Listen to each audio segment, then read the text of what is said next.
Hello guys, आज ये first day body बनाने के लिए देख सकते हो गाइस। आज हम फाइनली हम लोग बॉडी बनाने वाले हैं। ये पहले स्नान करेंगे, फिर उसके बाद 100 मीटर की सो के रेस करेंगे। देख सकते हो गाइस, 100 मीटर की सो के रेस करेंगे।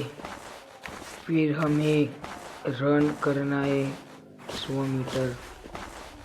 100 मीटर पहले ये बता दे, फिर रन करेंगे, फिर डंबल उठाएंगे, फिर पुशअप मारेंगे। देख सकते हो गाइस, अभी हम उधर तक जाएंगे। उधर तक जाने के बाद फिर रन करेंगे। रन करने के बाद पुशअप करेंगे। देख सकते हो गाइस, हम पहुंच गए हैं फाइनली। अब हम रन करेंगे ऊपर तक। चलो गाइस, रन करते हैं। ऊपर तक रन करेंगे, फिर ऊपर जाके सूर्य नारायण को नमस्ते कहेंगे।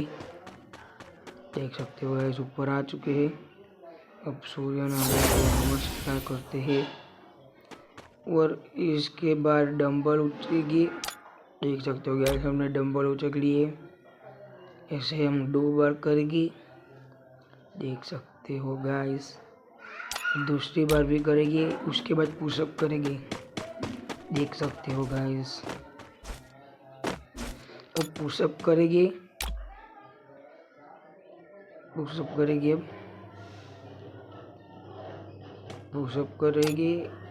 अभी एक बार भी पुशअप करेंगे। आप देख सकते हो, हमें डेली रूटीन ख़त्म करना है। अब हम थोड़ा सा ये कर लेते हैं और हमें डेली रूटीन बताना है। डे 1 है, ऐसे हम 10 डे तक डेली ऐसा रूटीन फॉलो करेंगे। रूटीन फॉलो करके अब लास्ट डे में आपको दिखाएगा कि ऐसे अपनी बॉडी बनी है। देख सकते हो गाइस, अभी हमें सामने तक जाना है रन करके। आप देख सकते हो गाइस, हम रन करके जा रहे हैं। हम फिर से स्नान करेंगे ठंडे पानी में। देख सकते हो, ठंडे पानी में स्नान करके वापस जाकर पुशअप करेंगे। पुशअप करने के बाद हम डंबल उचकेंगे। देख सकते हो गाइस, ऐसे वीडियो देखने के लिए लाइक करो, चैनल को सब्सक्राइब करो। मैं मिलता हूँ वीडियो के